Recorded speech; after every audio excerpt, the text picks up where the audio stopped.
to the other big story that we are following today, the sentencing of former Congresswoman Corrine Brown. A federal judge today sentencing her to 5 years in prison after she was found guilty on 18 counts of corruption.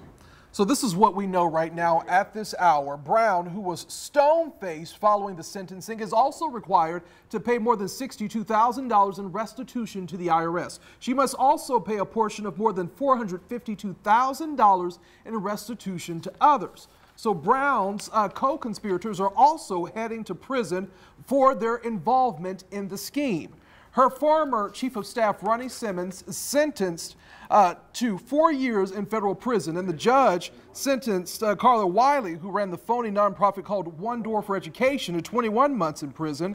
She received the least amount of time out of the 3 defendants. And we have team coverage for you tonight outside of the courthouse. On your sides, Ken Amaro is standing by, but we want to begin with First Coast News' Julia Janae with more on the judge's decision. Julia? That's right, Heather. That sentence may read 5 years in federal prison, but those in Corrine Brown's camp are still continuing the struggle to keep her from going behind bars. Now, here's what's going to happen next and what we know at this time. She did not surrender today. She is still a free woman and will be at least until January 8th. That's when the judge said that a date will be set by the Federal Bureau of Prisons for the date that she has to surrender and what facility she will have to carry out this sentence. Now, her defense attorney, James Smith, said the plan is to file a motion for a bond pending appeal and that they plan to appeal this. He says that they that particular motion, if it's granted, would keep her out of prison while the higher court reviews her case. She has 14 days to file that appeal and 7 days to surrender her passport. She's also not allowed to leave the Middle District of Georgia during this time that she is out of prison yet under a sentence. Now, the judge spent an hour today going through his sentencing order, explaining why he was choosing these sentences for the people, and he called this a sad chapter. He said he hopes that for each of these defendants, they will continue with crime-free lives and being productive members of society after this sentence is over. Now, Brown is expected, if she is if that date is set by the Federal Bureau of Prisons, she would surrender to the U.S. Marshal, and the appeal would be filed in the 11th Circuit Court, which is in Atlanta. Our Ken Amaro continues the coverage that we have of this hearing and this sentence of former Congresswoman Corrine Brown. Ken? That's correct, Julia. I spoke with her attorney, and he said over the past few days the Congresswoman and some of her friends and family were anticipating what would happen today. Was a weighty decision. Of course, they were expecting probation, but the judge decided differently. And now supporters are calling today's decision a sad day and a tragic end to her long political career. God is not refuge. Corrine Brown has been a political powerhouse. Former President Bill Clinton once said, "What Corrine wants, Corrine gets." Hi, I asked, could I speak to you all? July 2016, Brown's 24-year reign in Congress began crumbling.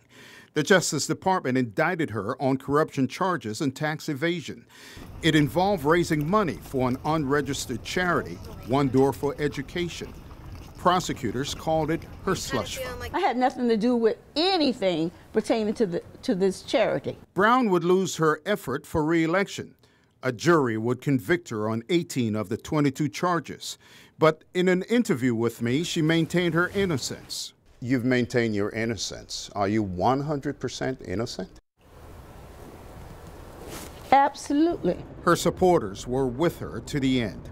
City Councilman Reginald Brown, no relationship to her, was in the courtroom. I think that she would be remembered for all the great deeds that she's done, and she should be remembered. And I believe that she still has great things, contributions to add to the community. Pastor Darian Bolden watched Brown being sentenced to jail. He called it heartbreaking. Considering all the work that she's done, very sad day. Even her loyal constituents were outraged. Terry Gilliam rebuked the judicial process.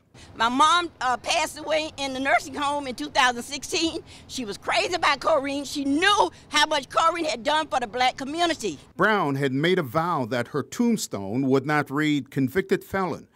Her attorney says her fight to make that true is not over. I just respectfully disagree with the idea that a woman who's 71 should have to go to prison for a nonviolent economic offense.